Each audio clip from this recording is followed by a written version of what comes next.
Good morning. We're here with Carleton TV for our weekly update, May 24th. Unfortunately, Cam couldn't join us today, but I've got Tyler here, and Tyler is a wealth of information this morning. On this Wednesday morning, Tyler, it's a little bit cool outside again, 13 degrees. It's a little bit rainy outside, although it's going to stop. Yeah. Does God have something against me? I don't know. Like Wednesday seems to be the day he's picking on this year. John, all the videos over the winter time, they saw a beautiful background, beach, sunny weather. So well, he must be experiencing great weather. Now we got to kind of even it out, balance the field. It was gorgeous yesterday, and today is the exact opposite. Anyway, I'm praying, Lord, for good weather the rest of the year. It's on its way. It's on its way. Anyway, listen, I know we don't have a lot of information about this, but I know members want to know as much as we can tell them right now and what is available. We had a small kitchen fire yesterday. Details aren't because they're still doing an investigation of how it started, and the insurance is in there to figure out what has to be done. Tyler, can you give us an update as to where we are right now? And thanks, John. The little excitement yesterday. So a little fire in the kitchen. No one was hurt. Everything is fine. It was put out right away. But we are doing an insurance claim. There's a little investigation going on. We have to get a few inspectors in to make sure everything is safe. So in the meantime, we are down to more of a limited service with F&B. We're getting our barbecues up and running, so we're going to have barbecue outside tonight for the men's league players. Yeah. So we're working. Yeah, it's going to be a little bit of a limited menu. There will be an e-blast going out to the membership shortly, just to give more details on what to expect when you come to the club. So anything you put on a barbecue, that's basically what we're limited to in terms of a stove. Tyler, they didn't close the bar, did they? No. Guys, the bar's open. The bar's still open. Don't worry. so we're good, and we'll get through this. We can't give you a timeline because we don't know ourselves. They don't know, what the timeline is for till we get full kitchen service back. But keep our fingers crossed. Hopefully it's not too serious, and we'll be able to resume that fairly soon.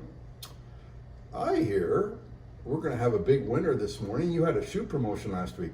That's right, John. So last week we had all week long, anyone who came in and purchased a pair of shoes, we're giving away a complimentary dozen golf balls, and everyone's name was going into a draw to win their shoes. So we have about 20 shoes that were sold, which was fantastic. So thank you everyone who did purchase a pair of shoes. Now one lucky member, one of you, will be now winning their shoes. So fish your hand in there. Okay, guys. I have no favorites. I have no dog in this race. I don't even I did not buy a pair of shoes. I wear sandals, as you all know. So the winner is... All right, let's see. Who's coming home with a new pair of shoes?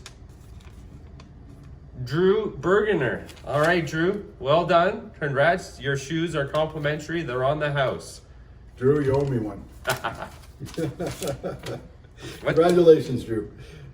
Pair of FootJoy Pro SLs. FootJoy. Hey, there was a good article in Golf Magazine on the history of FootJoy. It was really an interesting story. They've been in business since 1920, so the leader in shoes by far. Hey, we had some really good news on the weekend. Jared Coyle, who I will be interviewing tomorrow, and I'll try to include it in this update if I can, went out on the weekend and won the Flagstick Open. Give us some preliminary information, introduce the interview, and we'll get Jared's take on it right after. Hopefully we'll be able to get him on in an interview. So John, it was so great to hear. So Jared is our reigning men's club champion. So we know Jared can play great golf. And over the weekend, the Flagstick Open was hosted at Equinell Golf Club. Jared went out, shot a 71-72 to force a three-way playoff. And in the first hole, he ended up birdieing the playoff hole to win the Flagstick Open. That's wonderful. Now, just to give you some perspective, it's rained this morning here. There's nobody out in the course. There's very few people in the course. So it's now starting to abate, and so we're starting to see people go out.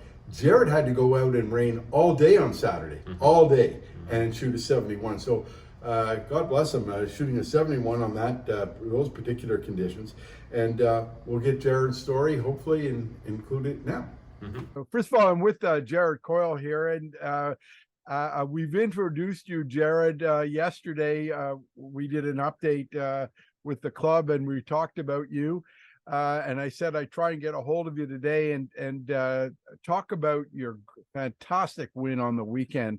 You know, I looked out the window on Saturday morning, pouring rain, and here you are. You go down to Equinel and you shoot first round 71. Tell us about that first round. I don't know how you went through that rain, but tell us about it. Yeah, that was tough. It just rained all day. Just had my push guard and the umbrella up, and I had a bunch of towels under it and gloves under it, just trying to stay dry. And yeah, What were the greens like? Like, I mean, they must have got soaked. I mean, there were puddles. it held up pretty good. They had some puddles forming in like the fairways and stuff, but the greens, there was no puddles. They were a lot slower than Equinel greens usually are. Okay. Yeah. Yeah, you were able to drive it. So you go into the second day. Where were you standing after day one? You had a 71. Were you at first, second? Were you close? Or... Yeah, there were 3 of us that shot 71. Okay, so day 2, shoot a 72, and I understand it's a 3-hole playoff. It was a 3-man playoff. Yeah. Through a 3-man playoffs. Yeah, right. Yeah. So tell us about that. Tell us what happened. So we went back to 18, the par 5. And the one guy went first and he hit it out of bounds. Oh no. Yeah, and then the other guy went and hit in the fairway. And then I went and hit it in the fairway. And then we were both just a bit short of the green in 2. He was a little bit shorter than I was. He went up, so he hit first and hit it to about 20 feet. I chipped up second and hit it to about 6 to 8 feet, and then he missed and I made mine for birdie.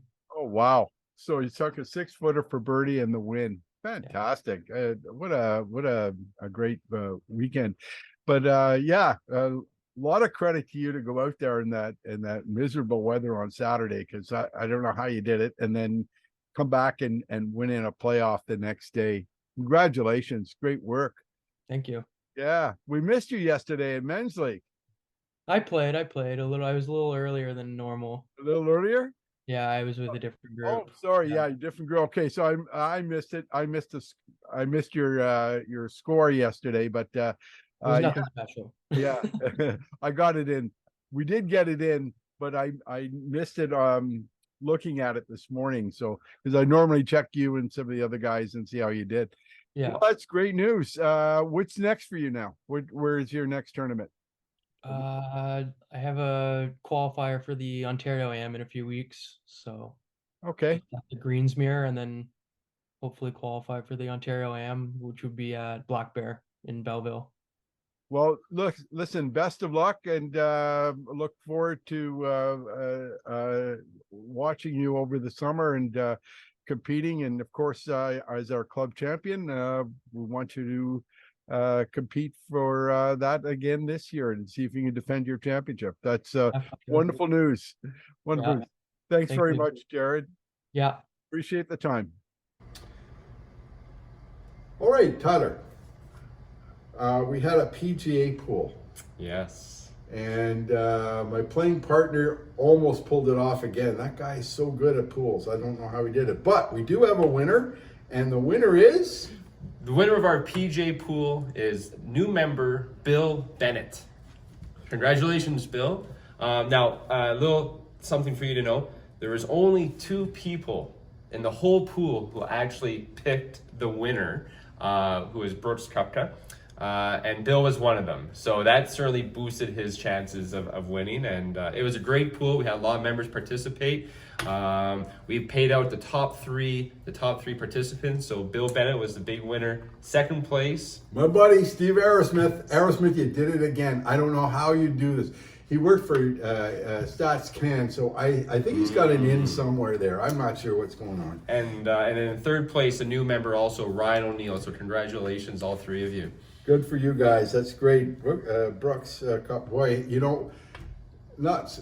I wasn't surprised. I mean, he should have won the Masters. He had a 4 or 5 stroke lead there, Right. and kind of blew it on the last day. But I read an article again, and I think it was Golf Canada magazine. They had an article on him, and he said, "I'm not going to repeat that mistake again." Or it was some other website that I read it on. I'm not repeating that mistake again. I did the Masters, and he didn't. No. He went on. So much talent, yeah. So for the last, since we've opened and before we've opened, we've been dealing with tree branches and tree branch removal. Most of them are removed. Give us a course update. Joel's done a fantastic job. He's really tackled the tree removal in the last couple of days. So every day the piles are getting smaller and smaller. But there are a few piles out there. So give it another week or two, they should be all cleared up by then. And then, the questions are still coming up. What if my ball lands in a pile, or what if my ball lands somewhere where the machines couldn't cut the grass? So we are still playing those as ground under repair. So if your ball is in a pile, or if your swing is impeded by a pile, please take your relief no closer to the hole 1 club length, and please play like that. And that goes for the rough as well. So there are certainly some areas where the rough hasn't been able to, the machines haven't been able to assess or access the rough. Play it as ground under repair. There is a rule in golf that we call abnormal ground conditions, and that's again part of this here. So, yeah. So we're summer rules, except for where these spots are. I know there's like a spot on the back of 16. Somebody downed a tree there. You can see the indent of where the tree was, and the logs are still there. And something like that, you gotta take relief. We had a couple of fitting days last week. We got a couple more this week. We do. So we just wrapped up a great day yesterday. Titleist was here yesterday, so thank you for everyone who came out and got fit at Titleist. Next week, next Tuesday, we have TaylorMade visiting us. They'll be here from 11 till 4. And next Friday, June 2nd, already June, we have Ping who will be here as well. So we have 2 fitting days next week. Well, that's great. It's a short update this week, but, and we're looking for some really good weather on the weekend. It should be a great day, a great week to come out and golf. We will have limited food available. Chelsea has promised to send out emails as to tell you what's available. So unfortunately, I've been after you eat breakfast on the weekend here, that will not be available as far as I know, at least this weekend, unless Chelsea, sent out an email and said, yeah, the grill's open. But right now it's not. But we will have food. So enjoy your golf this weekend. It's going to be a gorgeous weekend, and hopefully it'll continue next Wednesday. We got some nice weather, I promise you, John. Don't worry. Oh, gosh. Okay. Well, till then, play well, folks. Thanks. All right. See ya.